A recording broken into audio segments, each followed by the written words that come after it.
Hello guys, after long time మరొక మంచి వీడియోతో మీ ముందుకైతే రావడం జరిగింది. ఈరోజు మన వ్లాగ్ వచ్చేసి తిరుపతి టూర్ అన్నమాట.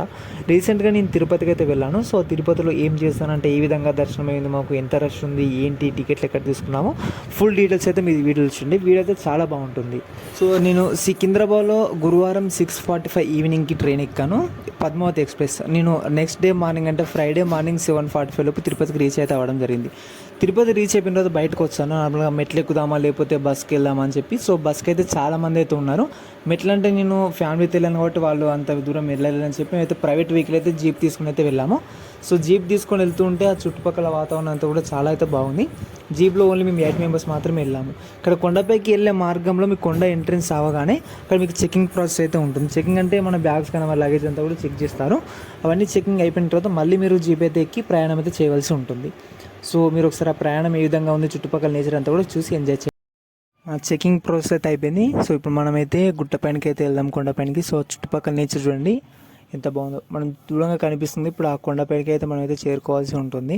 చుట్టుపక్కల వాతావరణం కానీ, ఆ పచ్చని చెట్లు, ఆ ఘాట్ రోడ్లు దాటుకుంటే ఏ విధంగా వెళ్తున్నాం ఏంటని చెప్పి ఈ వీడియో అయితే ఉంటుంది. ఇక్కడ నుంచి అయితే మీరు చూడండి చాలా ఎగ్జైటింగ్ అయితే ఉంటుంది. కొండపైనకి ఆ జీప్ అనేది వెళ్తూ ఉంటే చుట్టుపక్కల వాతావరణం కానీ, ఆ చెట్లు అవన్నీ కూడా చాలా మంచిగా కనిపిస్తున్నాయి. సో ఒకసారి అంతా చెక్ చేయండి, అదంతా కూడా చూడండి. వీడియో చాలా బాగా ఉంటుంది.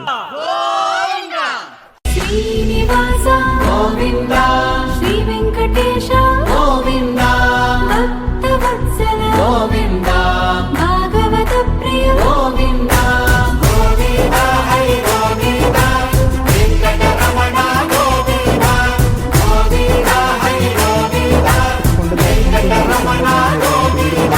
కదండి, ఒక కొండపై నుంచి ఒక కొండకి వెళ్తూ ఉంటే పైనకి మనం హైట్ వెళ్తూ ఉంటే కింద ఉన్న ఎంత పెద్ద బిల్డింగ్స్ అయినా కూడా చిన్న చిన్న అయితే కనిపిస్తున్నాయి. ఒకసారి మీరు చూడండి, కొండలు ఎంత మంచిగా ఉన్నాయి. కొండల మధ్య నుంచి ఇట్లా రోడ్లు, ఆ ఘాట్ రోడ్లు కానీ, చుట్టూ ఉన్న వెదర్ కానీ ఎంత మంచిగా ఉందంటే చాలా మంచిగా ఉంది. సో మీరైనా వెళ్ళాలనుకుంటే మాత్రం నాకు తెలిసి మీరు మెట్ల మార్గాన్ని ఎంచుకోండి. ఎందుకంటే మనం రోడ్డు మీద వెళ్తే ఇలా మాత్రమే కనిపిస్తుంది. అదే మీరు మెట్ల దారి వెళ్తే చుట్టుపక్కల వాతావరణం అయితే ఇంకా క్లియర్గా అయితే కనిపిస్తుంది. ఎందుకంటే అడవి మధ్యలో ఉంటుంది కాబట్టి చుట్టుపక్కల అయితే మంచిగా కనిపిస్తుంది మెట్ల పైన వెళ్తే. తాతలు తండ్రులు కొలిచిన వాడవు, దాతవు నీవే దైవమా. ఎత్తులు మరిగిన వెంకటేశ్వర, మత్తున ముంచకు రామధుర.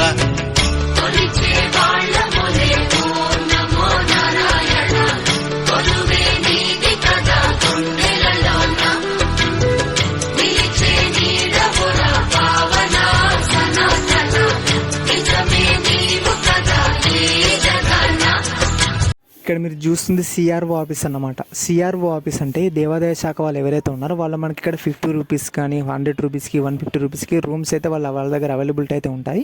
ఆ రూమ్స్ కనుక మీరు కావాలి అంటే ఈ లైన్లో మీరు నిల్చోవాల్సి ఉంటుంది. సో దాదాపు ఒక 2 అవర్స్ లైన్లో నిలిచిన తర్వాత మాకైతే టికెట్స్ అయితే దొరికాయి. సో టికెట్స్ చూడండి, వీళ్ళందరూ కూడా రూమ్స్ కోసం అయితే లైన్లో అయితే వేచి ఉన్నారు. చాలా టైం పట్టింది మాకు. ఆఫ్టర్ 2 అవర్స్ తర్వాత ఈ టికెట్ అయితే మాకు దొరికింది. సో నేనే ఆ టికెట్ అని బ్లర్ చేశాను, ఎందుకంటే దానిలో పర్సనల్ డీటెయిల్స్ అయితే ఉన్నాయి, లైక్ ఆధార్ కార్డ్ డీటెయిల్స్ ఉన్నాయి. అందుకే నేను బ్లర్. కంటిన్యూగా 2 అవర్స్ లైన్లో నిలిచినసరికి మేము టైర్డ్ అయిపోయాం పూర్తిగా. సో ఆకలిసిందని మళ్ళీ అన్నప్రసాదం తిందామని చెప్పి, అన్నప్రసాదం అంటే ఫ్రీ ఆఫ్ కాస్ట్ వాళ్ళు ఆ లైన్లో అయితే వీళ్ళు ప్రొవైడ్ చేస్తారు. సో ఆ పప్పు అన్నం అన్నమాట, ఈ లైన్లో నిల్చుంటే వీళ్ళు మీకు ప్రొవైడ్ చేస్తారు అన్నప్రసాదం అనేది. సో అన్నప్రసాదం అయితే మేము తినేసాము. తిని ఒక రౌండ్ వేద్దామని చెప్పి అట్లా ఆ నార్మల్ అయితే ఒక రౌండ్ అయితే వేయడం జరిగింది, చుట్టుపక్కల అంతా కూడా ఎట్లా ఉందని చెప్పి. సో మీకు ఇక్కడ పెద్ద డిస్ప్లే అయితే కనిపిస్తుంది. అదేవిధంగా చుట్టుపక్కల అవన్నీ అయితే ఉంటాయి, టీ స్టాల్స్ కానీ అవన్నీ కూడా మీరు తినొచ్చు బయట ఎక్కడైనా. సో ఇది ఏరియా అండి, చుట్టుపక్కల ఏరియా ఇదంతా కూడా. ఇంతకుముందు మనం ప్రీవియస్లో టికెట్ తీసుకున్నాం కానీ 50 రూపీస్, 100 రూపీస్ రూమ్కి సంబంధించి. ఆ రూమ్స్ అనేవి అందరికీ ఇవ్వరండి. నార్మల్గా మనం ఫ్యామిలీ పర్సన్స్ కానీ లేకపోతే మ్యారేజ్ అయిన వాళ్ళకి మాత్రమే ఉంటారు. అన్మ్యారీడ్ వాళ్ళకి కానీ ఇట్లా బ్యాచిలర్స్ వెళ్తే అయితే వాళ్ళైతే రూమ్ అయితే ప్రొవైడ్ చేయరు. వాళ్ళు ఇచ్చిన టికెట్ ఇక్కడ మనం స్కాన్ చేసుకుంటే మనకు రూమ్ అలర్ట్ అయిందా లేదని చెప్పి ఇక్కడ మనకైతే చెక్ చేసుకోవచ్చు. సో అదేవిధంగా ఇక్కడ మీకు వాళ్ళైతే ఇక్కడ ప్రొవైడ్ చేసే ఇన్ఫర్మేషన్ అనేది ఉంటుంది. సో చూడండి, సో ఇచ్చిన ఏదైతే రూమ్ ఉందో రూమ్ యొక్క డిస్ప్లే నెంబర్కి అయితే మనకు షో అవుతుంది. ఆ నెంబర్ చెక్ చేసుకొని మనమైతే రూమ్స్ కోసం వేచి ఉండాల్సి వస్తుంది. మాకైతే ఆల్మోస్ట్ మేము మార్నింగ్ తీసుకుంటే మాకు నైట్ 10:45 ఆ టైంకి అయితే మాకైతే రూమ్ అనేది అలాట్మెంట్ అయిపోయింది. సో ఇక్కడ మీకు చూసుకోవచ్చు, వీళ్ళందరూ కూడా రూమ్ కోసం ఉన్నారు. సో ఇక్కడ మీకు వచ్చిన స్కానర్ అవుతుందో ఆ స్కానర్ ఇక్కడ మీరు ఫోన్లో స్కాన్ చేస్తే మీకు ఏ లాడ్జ్ వచ్చిందో ఆ లాడ్జ్ యొక్క డీటెయిల్స్ అనేవి ఫుల్ డీటెయిల్స్ మీకు వస్తాయి. ఆ విధంగా అయితే మీరు ఆ నియర్ బై లాడ్జ్ దగ్గరికి వెళ్ళి మీరు అక్కడ స్టే చేయవచ్చు నైట్ అనేది. సో చూడండి, ఇవన్నీ కూడా లాడ్జ్ దగ్గరలో ఉన్న లాడ్జ్ అన్నట్టు. ఇవన్నీ స్కోర్ ఏదైతే ఉందో స్కాన్ చేస్తే ఆ లాడ్జ్ యొక్క డీటెయిల్స్ అనేది మీకు వస్తాయి. సో చూడండి, ఈ విధంగా అయితే మనం బయటకు అయితే వెళ్ళవలసి ఉంటుంది. బయటకు వెళ్ళిన తర్వాత వాతావరణం ఈ విధంగా ఉందో ఒకసారి మీరు చూడండి. ఇక్కడ నాకు ఒకటి మంచిగా అనిపించిందండి. ఏంటంటే మీరు తిరుపతికి ఫస్ట్ టైం వచ్చినా లేకపోతే మీరు ఏమైనా దారి అనేది మిస్ అయినట్టు మీకు అనిపించినా కూడా ఇలాంటి పెద్ద పెద్ద బోర్డులు అయితే ఉంటాయి. సో ఆ పెద్ద పెద్ద బోర్డులు మీరు చెక్ చేసుకొని ప్రజెంట్ మనం ఎక్కడ ఉన్నాము అంటే ప్రధాన కళ్యాణ కట్టకి ఏ విధంగా వెళ్ళాలి, బస్ స్టాండ్కి ఏ విధంగా వెళ్ళాలి, తిరుపతి స్టేషన్కి ఏ విధంగా వెళ్ళాలి అని చెప్పి ఆ బోర్డులో అయితే క్లియర్గా మెన్షన్ చేసి అంటూ ఉంటుంది. దాన్ని చెక్ చేసుకునేది మీరైతే వెళ్ళొచ్చండి. తప్పిపోతాము ఆ విధంగా అయితే ఎటువంటిది అయితే ఉండదు. ఎందుకంటే మీకు అన్ని కూడా బోర్డ్స్ అయితే క్లియర్గా అక్కడ మెన్షన్ చేసి ఉంటాయి కాబట్టి. సో నైట్ టైం అని చూసుకున్న విధంగా ఇక్కడ డిస్ప్లే అయితే ఉంటుంది. సో అక్కడైతే చాలా అయితే రష్ ఉన్నారు ఫోటోస్ దిగడానికి. సో ఫైనల్గా అయితే మేమైతే రూమ్ దగ్గరికి అయితే వచ్చాము. వచ్చిన తర్వాత ఇక్కడ ఆఫీస్కి వెళ్తే ఆ టోకెన్ వాళ్ళకి ఇస్తే వాళ్ళకి రూమ్ అయితే అలాట్మెంట్ చేస్తారండి. సో ఆ రూమ్ ఫస్ట్ అయితే వాళ్ళకి 550 రూపీస్ అయితే పే చేయవలసి ఉంటుంది. 550 రూపీస్ పే చేస్తే మనం లాస్ట్ రూమ్ వేకేట్ చేసేటప్పుడు ఫైనల్ మనకి ఇస్తారు. సో ఇదే అండి ఆ రూమ్ ఎంత బాగుందో చూడండి. 3 రూమ్స్ అయితే మాకైతే ఇవ్వడం జరిగింది. ఇది 50 రూపీస్ రూమ్ అన్నమాట. ఆ 50 రూపీస్ రూమ్లో ఒక బాత్రూమ్ ఉంది, బెడ్. సారీ అండి నేనైతే ఫుల్ వీడియో అయితే తీయలేకపోయాను. దేవుని దగ్గర దర్శనం అవుతున్నది అంతే కూడా. ఎందుకంటే ఫోన్లో అయితే లోపలికి కలవలేదు. అదేవిధంగా మాకు దర్శనానికి 36 అవర్స్ అయితే టైం పట్టింది. సో ఫుల్ అయితే టైర్డ్ అయిపోయాము. అందుకే మేము అయితే వీడియో అయితే తీయలేకపోయాము. సో సారీ ఫర్ దట్ అండి.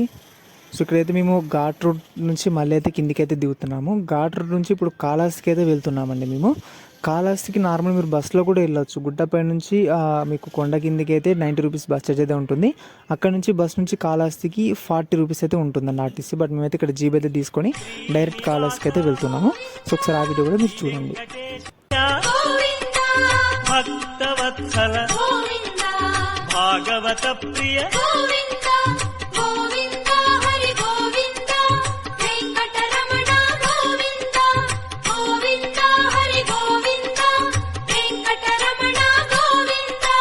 నిత్య నిర్మల నీలమేఘ శ్యామ పురాణ పురుష. ఇప్పుడు మనం కాళహస్తికి అయితే రీచ్ అయితే అయ్యామండి. ఇది కాళహస్తి యొక్క మెయిన్ దర్వాజా అన్నమాట. కాళహస్తికి అయితే మనం రీచ్ అయిపోయాము. కాళహస్తిలో అంత టైం అయితే మాకు అయితే ఏం అయితే అంత అంటే నార్మల్గా అంత రష్ అయితే ఏం లేదు. చాలా తక్కువ అయితే ఉన్నారు. 1 అవర్ లోపు అయితే మాకు దర్శనం అయితే అయిపోయింది. సో ఇక్కడ మీరు చూస్తున్నారు కదా కొండపైన శివపార్వతులు అయితే ఉన్నారు. కొండపైన వచ్చేసి మీకు భక్త కన్నప్ప యొక్క టెంపుల్ అయితే ఉంటుంది. సో తెలుసు కదండి మీకు భక్త కన్నప్ప స్టోర్ అనేది. ఆ యొక్క టెంపుల్ అయితే ఉంటుంది. కింద వచ్చేసి స్వామివారు అయితే కొలువుదీరి ఉంటారు. సో కనిపిస్తున్న టెంపులే భక్త కన్నప్ప టెంపుల్ పైన, కింద వచ్చేసి స్వామివారి టెంపుల్ అయితే ఉంటుంది. సో మీరు తిరుపతి కనుక వస్తే మీరు 3 టెంపుల్స్ని కవర్ చేయొచ్చండి. తిరుపతి, శ్రీకాళహస్తి, విజయవాడ. అదేవిధంగా మేము కూడా 3 టెంపుల్స్ని కవర్ చేసాము.